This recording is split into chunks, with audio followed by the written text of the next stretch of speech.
Hello there. Sorry about that. You've caught me feeling really, really hungry. I can't wait to have my lunch. Why am I upside down again? You were meant to be telling us about the Bible story, remember? Oh yeah, the Bible story. Yeah, in our Bible story today, that's why I'm upside down. Jesus is going to tell us what it means to be really great in God's kingdom. And the way we normally think about it is all upside down and back to front. And so Jesus is going to put things the right way up again for us. Excellent. That's much better. Oh, I am hungry. I'm going to just dash off to get some food. While I'm in the car to get there, why don't we read the Bible passage together? Luke chapter 22, starting at verse 21. Jesus said, "But the hand of him who is going to betray me is with mine on the table. The Son of Man will go as it has been decreed. But woe to that man who betrays him." His friends began to question among themselves which of them it might be that would do this. They also started arguing about which one of them was considered to be the greatest. But Jesus said to them, "The kings of the Gentiles lord it over them, and those who exercise authority over them call themselves benefactors. But you are not to be like that. Instead, the greatest among you should be like the youngest, and the one who rules like the one who serves.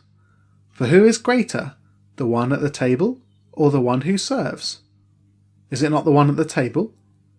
But I am among you as one who serves." How can I help?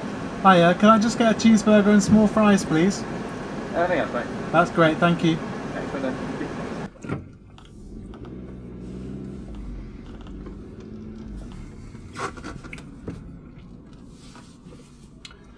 We've just been queuing up. It's quite busy, but it's almost our turn.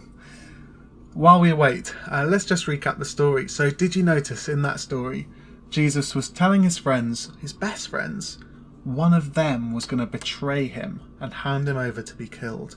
That is so shocking, isn't it? But his friends all decide to have a big argument about which one of them is the greatest. Who's the best in our gang? It's like, come on guys, now is not the time for it, is it? But that's exactly what they do. Oh, that's next. This is it. Oh, I'm so hungry. Anyway, they have a big argument about who's the greatest.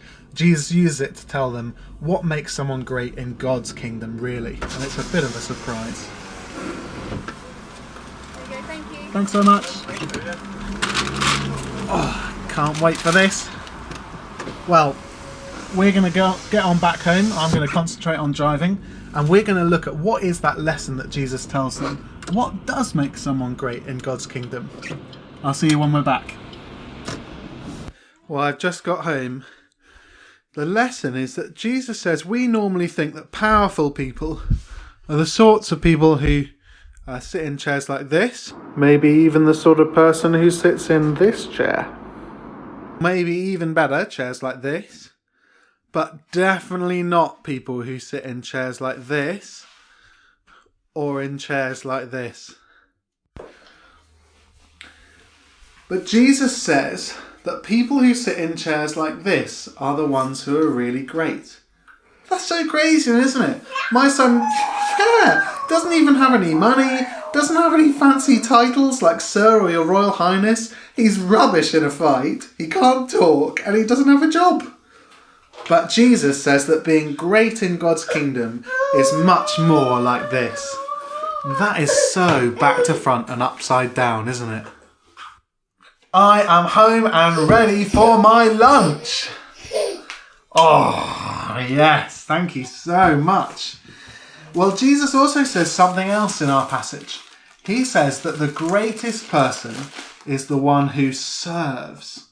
Now, I challenge you to make it a competition to see who can serve the most today. Not serve in a kind of way that doesn't really matter, where you're just trying to win, but really serve other people in a way that they really want. Parents, you're welcome for that one. The winner is the best server. But I wonder if you noticed the greatest person in this video. I bet you didn't. And that's kind of the point, isn't it? Let's go back to them now. Okay, thank you. Thanks so much. Thank you. Thanks so much. The greatest person in this video was the one with the blurry face. You could only just see their arm. For who is greater, the one at the table or the one who serves? Is it not the one at the table? But I am among you as one who serves. We get this totally upside down, don't we? And who's the greatest person in God's kingdom, do you think? Well, yes, Jesus says that it's him. And that makes sense, doesn't it? Jesus, the king over everything, came to die for you and me to serve us, to give us what we really desperately need, forgiveness. The high king of heaven, the one who owns everything, Jesus, came down to a smelly old stable, to smelly old earth, hung out with smelly old fishermen and shepherds to save smelly old you and me. Jesus is the greatest person in God's kingdom because he's the best servant. So if you want to be the greatest, tough, but if you want to be greater in God's kingdom, what can you do to serve other people today?